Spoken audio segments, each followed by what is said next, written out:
아멘. 네, 반갑습니다. 이 시간 예배에 오신 여러분들을 진심으로 환영하고 축복합니다. 우리 청담교회는 은혜가 샘솟는 교회, 부흥이 시작되는 교회입니다. 우리 하나님의 위로와 평강이 여러분과 또 여러분의 가정에 함께 하시기 바랍니다. 네, 오늘은 종료주일입니다. 종료주일은 예수님께서 이제 십자가를 지기 위하여 예루살렘에 입성하신 날, 그날을 기념하는 절기입니다. 예수님을 맞이하기 위하여, 환영하기 위하여 수많은 사람들이 종려나무 가지를 흔들었기 때문에 종료주일이다 이렇게 부르는 거지요. 그리고 오늘 종료주일로부터 이제 고난주간이 시작됩니다. 예수님께서 십자가에 달려 죽으시고 장사 지낸 바 되셨다가 부활하신 부활주일, 그 전날까지 토요일 7일간이 이제 고난주간입니다. 이번 고난주간에는 특별 새벽 기도회가 있습니다. 어떤 말씀으로 은혜를 나눌까 많이 생각을 했습니다. 지난해에는 우리가 예수님의 행적을 따라가면서 은혜를 나누었습니다. 그래서 새로운 주제로 말씀을 나누면 좋겠다라고 생각을 했는데, 아무리 생각을 해봐도 고난주간에는 그래도 주님이 행하신 일들, 또 주님께서 우리에게 가르쳐 주신 사건들을 깊이 묵상하면서 하루를 시작하고 또 하루를 보내는 것이 좋겠다라는 생각이 들어서 예수님께서 각 해당되는 날에 무슨 일을 하셨고 또 어떤 가르침을 주셨는가 함께 나누면서 은혜를 나누겠습니다. 매일 새벽 아침 들었던 말씀들을 기억하면서 하루를 묵상하며 살게 되면 우리 예수 그리스도께 더욱더 친밀하게 느껴질 것이요, 십자가의 은혜와 그 의미와 가치가 더욱더 선명하고 구체적으로 깨달아지게 될 것으로 믿습니다. 우리 성도님들 특별히 이번 한 주간 하나님께서 우리에게 허락하신 이 은혜의 시간에 모두 다 동참해 주시기 바랍니다. 오늘은 고난주간이 시작되는 종료주일입니다. 예수님께서 이제 마침내 십자가를 지고 죄와 사망의 권세를 깨뜨리기 위하여 예루살렘 성으로 입성하셨습니다. 예루살렘으로 입성하셨다, 이 말은 그전에는 예루살렘에 계시지 않았다 이런 뜻이 되겠지요. 그러면 예수님께서는 어디에 계셨을까요? 예수님은 죽음을 맞이하기 전에 마지막으로 휴식을 취하고 안정을 갖기 위하여 금요일에 예루살렘 근처에 있는 베다니 나사로의 집에 머무셨습니다. 그리고 어제 저녁 정도가 되겠지요. 토요일 저녁에 나병 환자 시몬의 초대를 받아서 그 집에 들어가게 됩니다. 나병 환자 시몬이 나사로를 살려주신 것에 대해서 감사하는 의미로 또 예수님을 또 환영하는 의미로 잔치를 벌이게 됩니다. 이 나병 환자 시몬은 도대체 어떤 사람이기에 나사로를 살려준 것에 대해서 감사하는 잔치를 베풀었던 걸까요? 학자들은 이렇게 추정을 합니다. 나병 환자 시몬의 아내가 바로 마르다였을 것이다. 다시 말하면 나사로의 여동생 마리아의 남편이 바로 시몬이었다는 거지요. 그렇게 보면 시몬은 나사로의 매제라고 할 수 있겠습니다. 시몬은 원래 나병 환자였는데 예수님께 고침을 받아 완전히 치유된 것 같습니다. 얼마나 감사하겠습니까? 나병에 걸리면 평생토록 격리되어 산송장의 삶을 살아야 합니다. 그런데 자기 자신을 고쳐주신 예수님 얼마나 감사했겠습니까? 그런데 이번에는 죽은 나사로를 살려주신 거지요. 그 은혜는 말할 수 없을 만큼 크고 감사했습니다. 그래서 예수님이 예루살렘을 방문한다, 이 소식을 듣자마자 예수님과 제자들을 초청하여 잔치를 베푼 겁니다.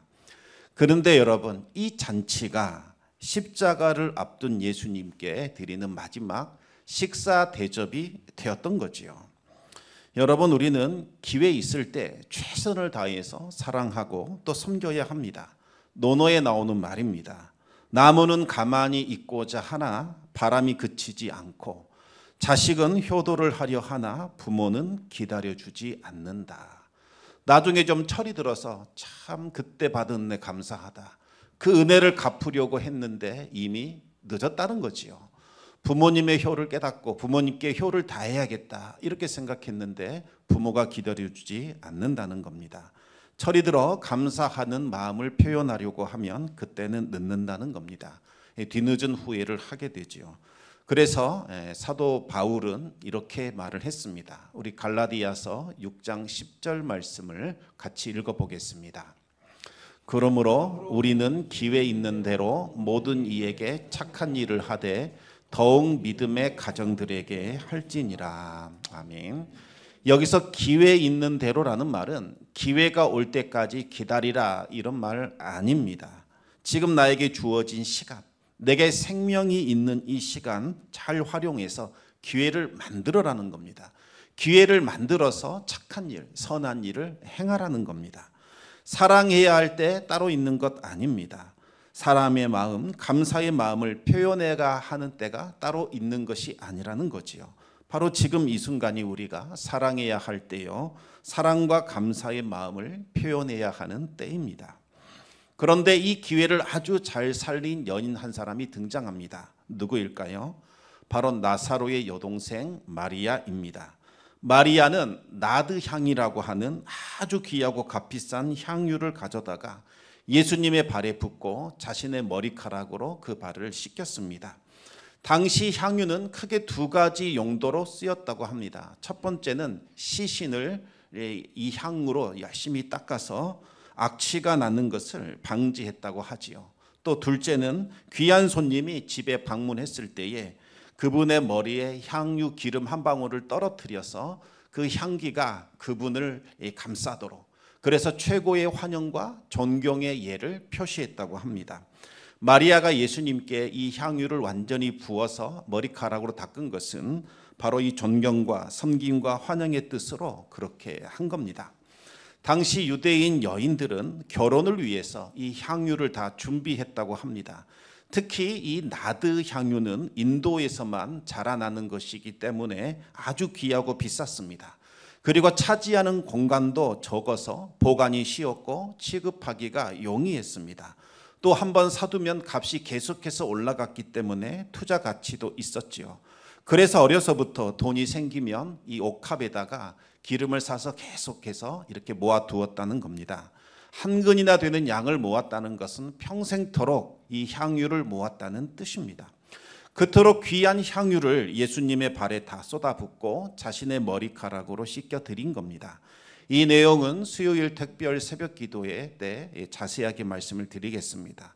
마리아는 이 향유를 부어 드림으로써 가장 소중한 것을 드립니다. 이 전적인 헌신을 표현하게 됩니다. 그리고 오라버니를 살려주신 것, 그것에 대한 감사와 사랑의 마음을 표현했습니다. 머리카락으로 발을 씻어 이제는 예수님을 따르는 종으로서, 제자로서 살겠습니다. 존경과 헌신과 순종을 다짐하게 됩니다. 예수님은 그 마리아의 헌신과 섬김과 순종을 귀하게 받아주셨습니다. 그러면서도 너무나 뜻밖의 말씀을 하십니다. 마리아가 향유를 부은 것은 나의 장례식을 준비하는 것이다 라는 말씀을 하셨던 겁니다. 그 누구도 예수님의 죽으심에 대해서는 전혀 생각하지도 않았고 준비하지도 않았습니다. 그러나 하나님께서 예수님을 위하여 그 장례식을 준비하신 거지요. 마리아라는 여인을 통하여, 그 여인의 섬김과 헌심을 통하여 하나님께서 사랑하는 아들 예수님의 이 장례를 미리 준비해 주신 겁니다.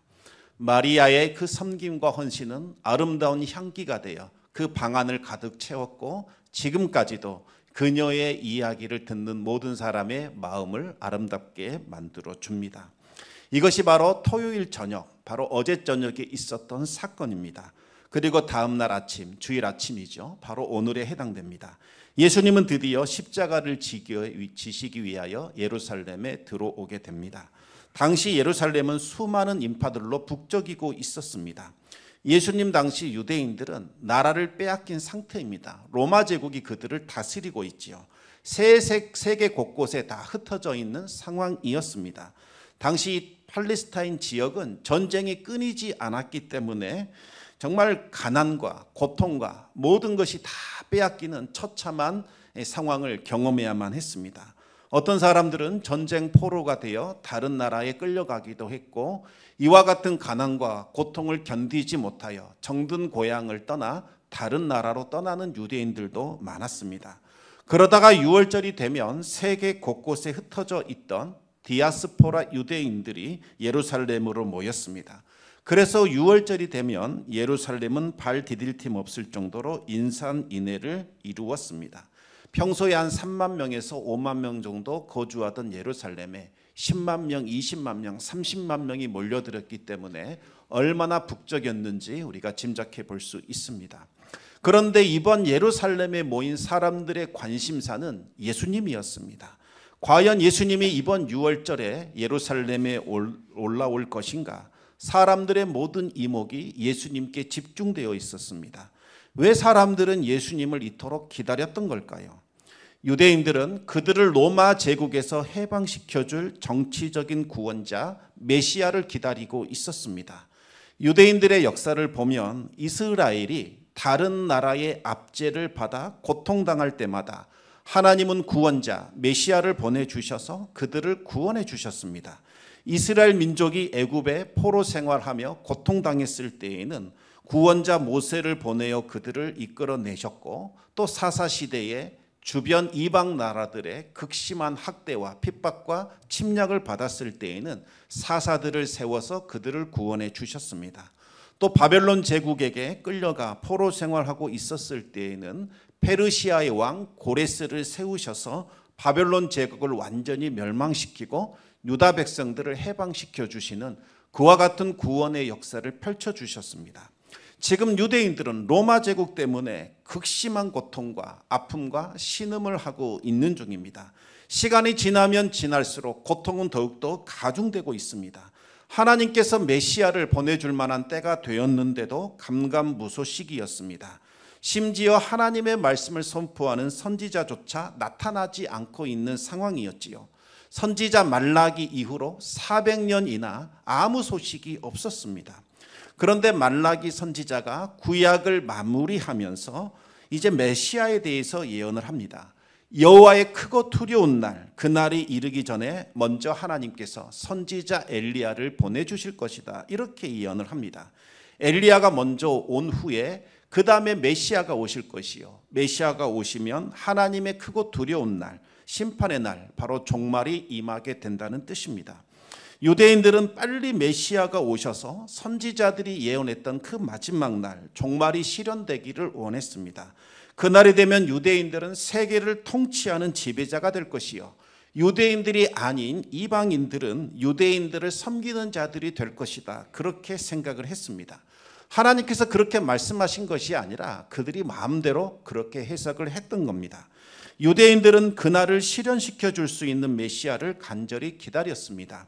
하나님이 보내신 메시아가 이제 예루살렘 성으로 들어와서 로마 제국이 세운 자들, 그들의 앞잡이들을 모조리 끌어내어 피의 숙청을 한 후에 승리의 왕으로 등극하여 찬란하고 위대한 유다 왕국을 실현시켜 주기만을 간절히 기다렸던 겁니다.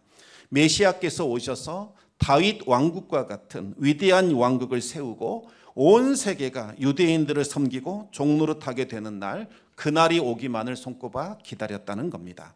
그래서 명절이 되면 이번에는 뭔가 특별한 일이 일어나지 않을까 하는 기대감이 있었습니다. 그런데 말라기 이후 400년의 그 오랜 침묵을 깨고 마침내 하나님이 보내신 선지자가 등장을 하게 됩니다. 바로 세례 요한입니다. 세례 요한은 구약의 시대를 끝내고 메시아가 오셨다, 메시아 시대가 시작되었다라는 것을 알린 엘리야였습니다. 세례 요한도 이렇게 말했습니다. 나는 메시아가 아니다. 내 뒤에 오시는 분이 있는데 그분이 메시아이시다, 분명히 받겠습니다. 그러면서 메시아로 오시는 분의 특징을 설명합니다. 나는 너희들에게 물로 세례를 주지만 그분은 성령으로 너희에게 세례를 베풀 것이다. 세례 요한이 말했던 분은 바로 예수님이었습니다. 예수님이 요단강에서 세례 베풀고 있는 세례 요한을 찾아왔을 때에 세례 요한은 이분이야말로 하나님이 보내신 메시아다라는 것을 깨닫게 됩니다. 하나님께서 미리 세례 요한에게 말씀하시기를 성령이 내려와서 머무는 분, 네가 그분을 볼 것인데 그분이 바로 내가 보낸 메시아다, 이렇게 말씀하셨기 때문입니다. 그런데 예수님이 세례를 받으신 후에 하늘이 열리면서 성령이 비둘기처럼 내려와 예수님 머리 위에 머무는 것을 보게 됩니다. 그래서 세례 요한이 예수님을 가리켜 하나님의 어린 양이시다, 세상 죄를 짊어지는 하나님의 그 메시아 구원자시다라고 선포했던 겁니다. 이후로 예수님은 세 가지 사역을 하게 됩니다. 우리 마태복음 9장 35절 말씀을 같이 읽어보겠습니다. 예수께서 모든 도시와 마을에 두루 다니사 그들의 회당에서 가르치시며 천국 복음을 전파하시며 모든 병과 모든 약한 것을 고치시느니라. 아멘. 예수님은 모든 도시와 마을을 다니시면서 천국의 일들을 가르치셨습니다.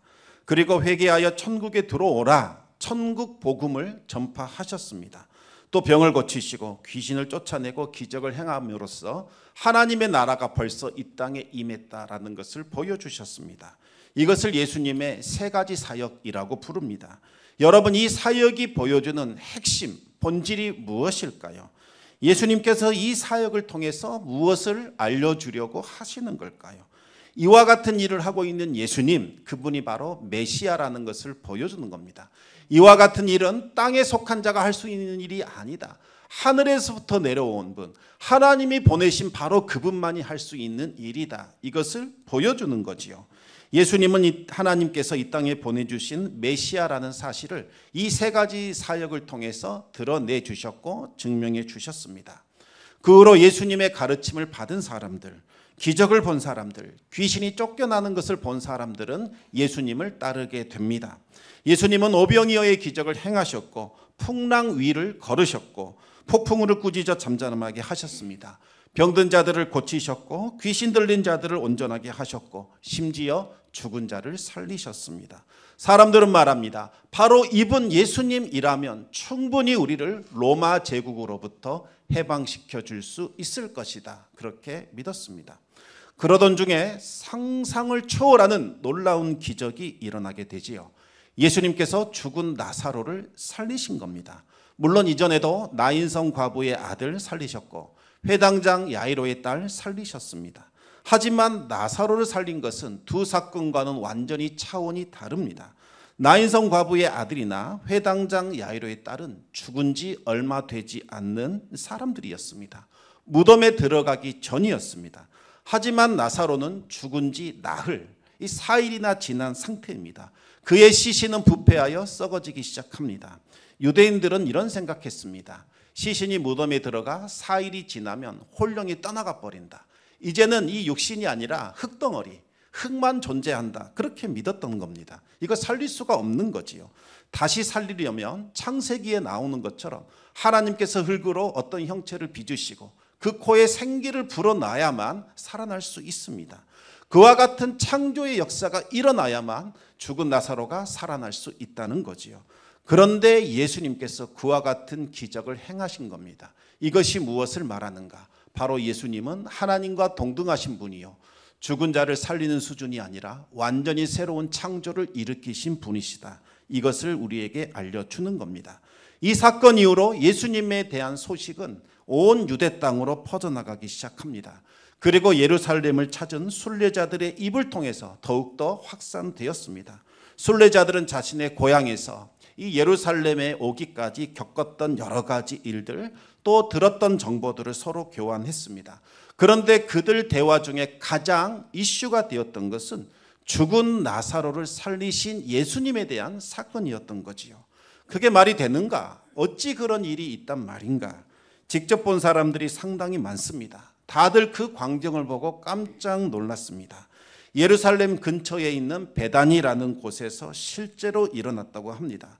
얼마나 놀랐던지 종교 지도자들이 예수님 죽일 음모를 꾸미고 있다고 합니다. 지금은 제자들과 함께 베다니에서 잔치를 벌이고 있는데 이번에 유월절 지키러 예루살렘에 올라오실지 아닐지는 알 수 없습니다. 그러나 만약 그분께서 예루살렘으로 온다면 놀라운 일이 벌어질 겁니다. 이와 같은 고조된 분위기 속에서 예수님께서 예루살렘에 들어오신 겁니다. 그런데 예수님은 예루살렘에 들어오기 직전에 벳바게라는 마을을 지나가는데 그곳에 멈춰 서셨습니다. 그러더니 두 명의 제자들에게 아주 뜻밖의 지시를 하게 되죠. 맞은편 마을로 가면 낙이 새끼가 있을 것이다. 풀어서 나에게 가져오라. 그렇게 명령을 했습니다. 그러면서 주인이 왜 풀어가느냐라고 물어보면 우리 주님께서 쓰시겠다 이렇게 말하라는 겁니다. 그러면 내어줄 것이다 그렇게 말씀하셨습니다.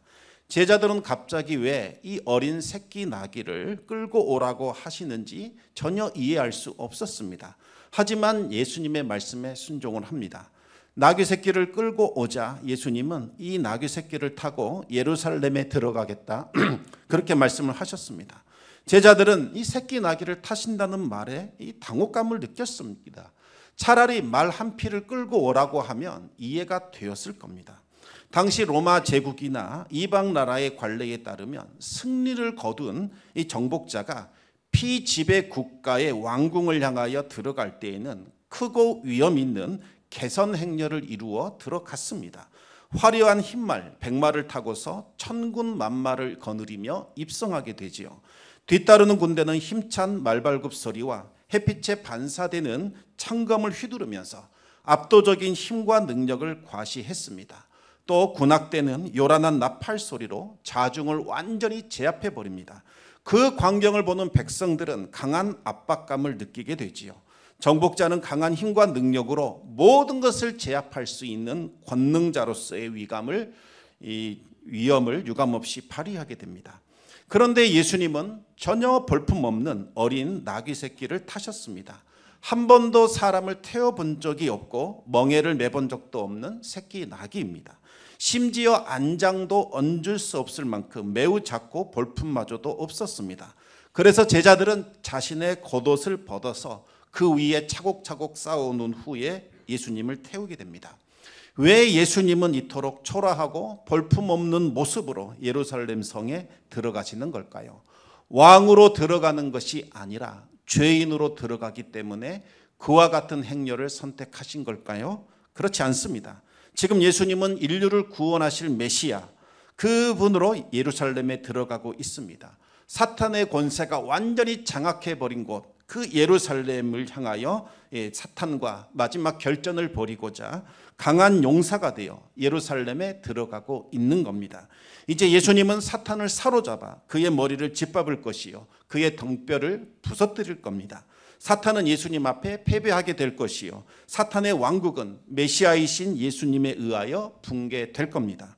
예수님께서 예루살렘에 들어간 그 순간부터 사탄의 권세는 크게 위축이 됩니다. 그리고 결정적으로 패배하여 재기 불가능한 상태, 다시는 일어설 수 없는 무기력한 상태가 될 겁니다. 누구보다도 사탄이 이 사실을 잘 알고 있었습니다. 그래서 사탄은 예수님이 예루살렘에 들어온다는 소식을 듣자마자 두려워 떨고 있습니다. 지금 예수님은 온 세상을 구원할 메시아요 사탄의 왕자를 부서뜨리고 하나님 나라를 세울 만왕의 왕으로서 승리의 입성을 하고 있는 겁니다. 그런데 왜 예수님은 어린 새끼 나귀를 타고 예루살렘으로 들어오시는 걸까요? 그 이유는 선지자들이 장차 오실 메시아, 종말에 오실 메시아의 모습이 어떠한지 이미 예언해 놓았기 때문입니다. 우리 스가랴 9장 9절 말씀을 같이 읽어보겠습니다. 시온에 따라 크게 기뻐할지어다. 예루살렘에 따라 즐거이 부를지어다.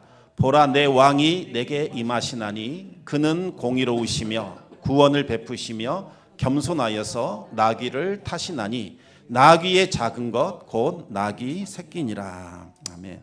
스가랴 선지자가 말합니다. 마지막 때 종말이 올 것이다. 그때 하나님이 메시아를 보내주시는데 그분은 이스라엘의 왕이요 온 인류의 구주로 오실 것이다 예언했습니다. 그런데 정말 특이한 것이 있다. 그분은 세속적인 군주들의 모습과 완전히 다른 모습으로 오신다는 겁니다. 세속 군주들처럼 화려한 말을 타고 오는 것이 아니라 겸손하여서 평화의 상징인 새끼 나귀를 타신다는 겁니다.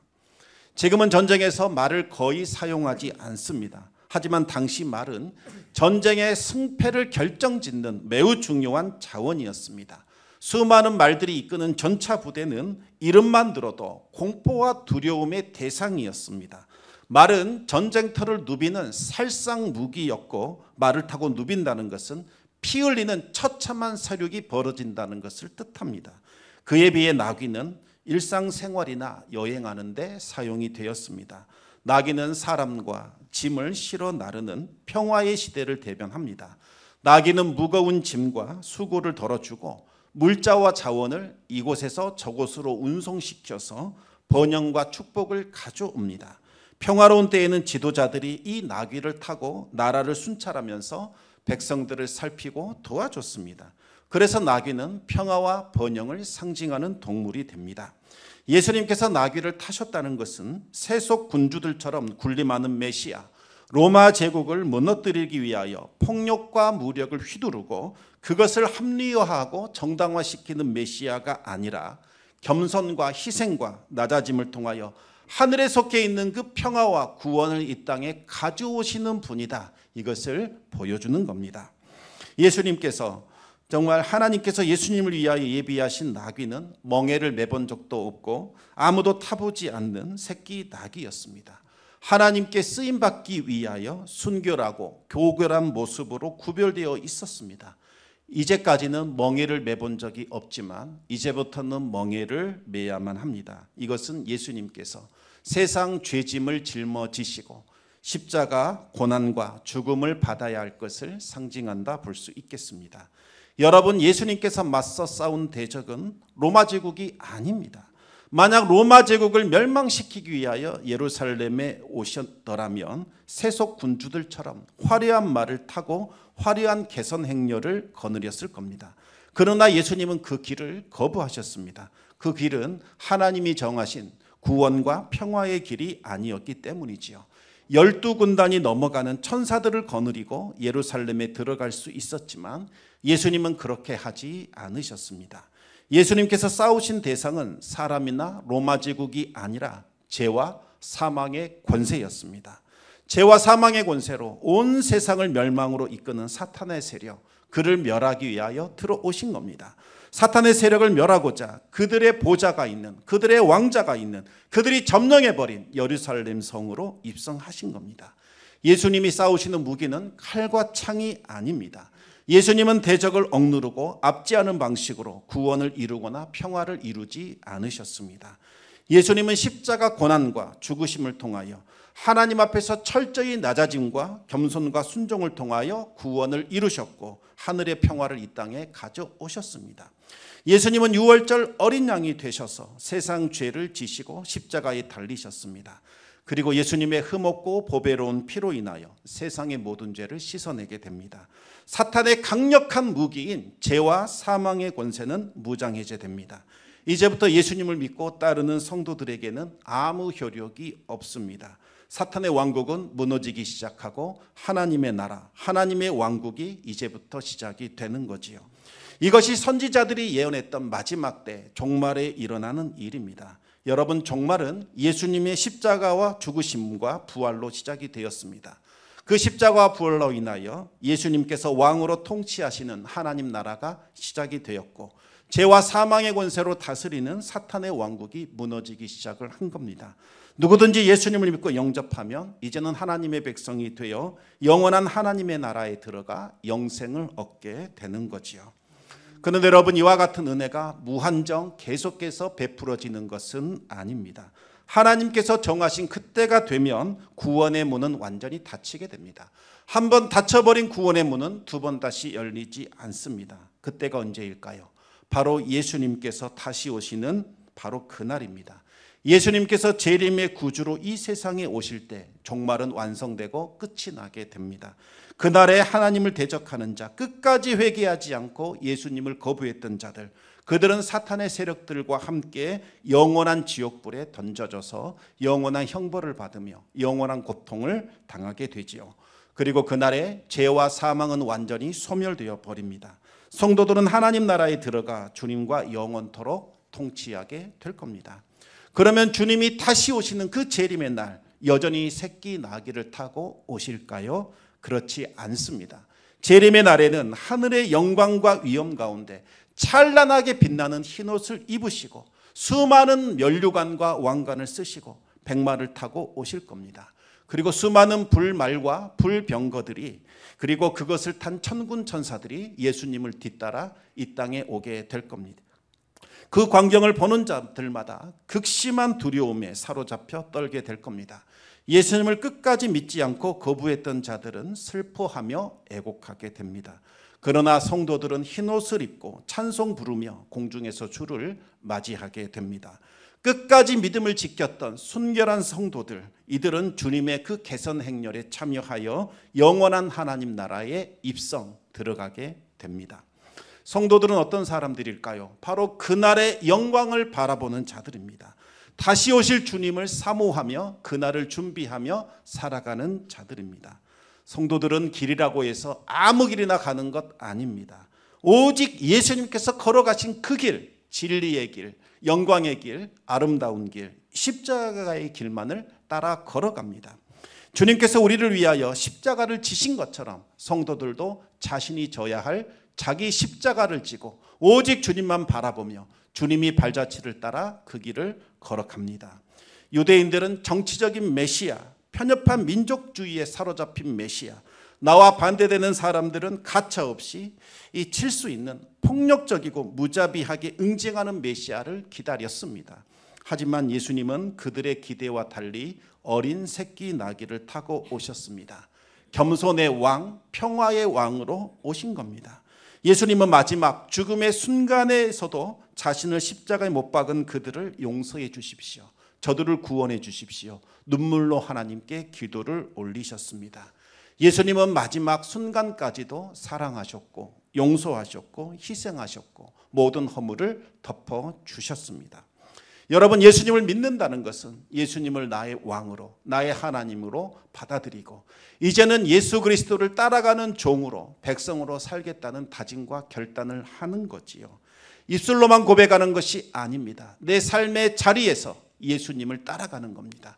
예수님의 형상을 회복하는 겁니다. 예수님을 닮아가는 삶을 살아가는 것을 말하는 겁니다.